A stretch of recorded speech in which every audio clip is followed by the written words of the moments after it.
This is Adam K. Aloha Causey for the Shreveport Times.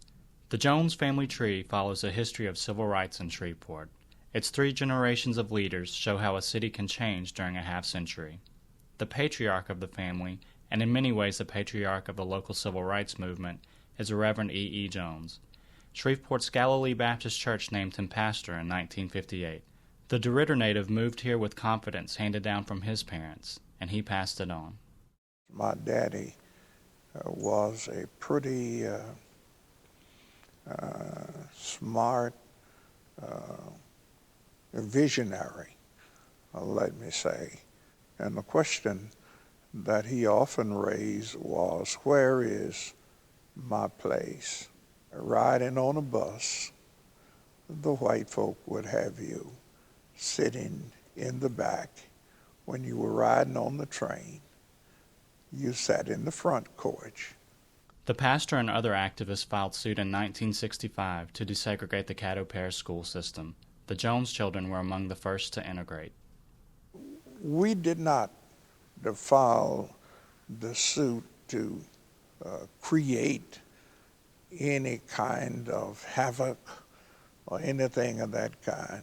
We filed the suit that our kids could have an opportunity to have equal access to whatever is best in terms of education.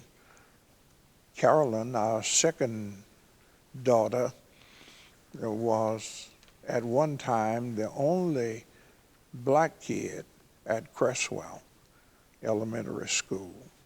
I think I got called nigger every day by somebody, whether they meant it, heard it said, whatever the sentiment was.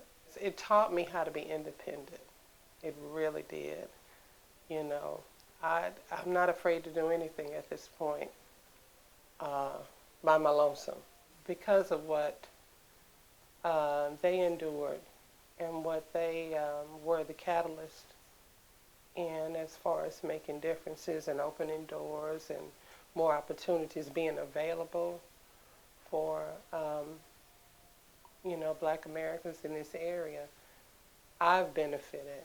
The next generation has benefited from the work of the prior generation, but by far, I think the biggest sacrifice was made on the part of my parents, because it would have been very easy for them to just say, not I, and shy away like an awful lot of people did. In 2006, the pastor's granddaughter, Chloe Haygood, worked on the campaign to elect Shreveport's first black mayor, Cedric Glover. She now works on his staff. It was crazy. It was something that I'll never forget because everybody came together on every level. And it took something like that for everything to come to fruition. It was amazing. You had black, you had white, we had a Hispanic vote. This is amazing. It was amazing for me because, of course, with my grandparents having lived in this area for about, 50 to 60 years, and with my grandfather having filed the suit to desegregate and having, been shot at in their home. So just to have that happen and to be a part of that, I was completely overwhelmed. I was like speechless, which is rare. The fight has changed. Before it was, there are injustices, let's get together, let's march. There's no need, in my opinion, to march anymore because the fight it's no longer just basically in black and white. You do this, you do that. It's been institutionalized. The real issues for our generation in terms of civil rights are, of course, in my opinion, financial freedom and education. Those two things. If you are well educated, whether it be through a 4-year, 2-year, or vacation trade, if you can do something to sustain yourself and your family and take care of yourself and give back to others, you've essentially, in my opinion, achieved freedom. That's the civil rights issue for this generation.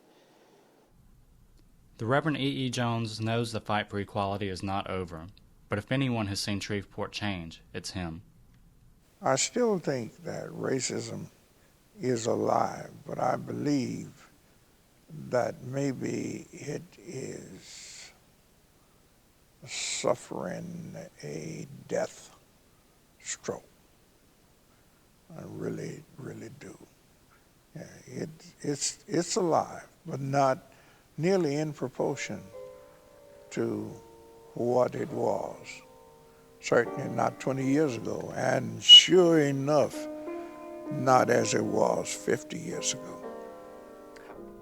This has been Adam K. Aloha Causey, editor Alexander Kent, and photographers Doug Collier and Henrietta Wildsmith for the Times.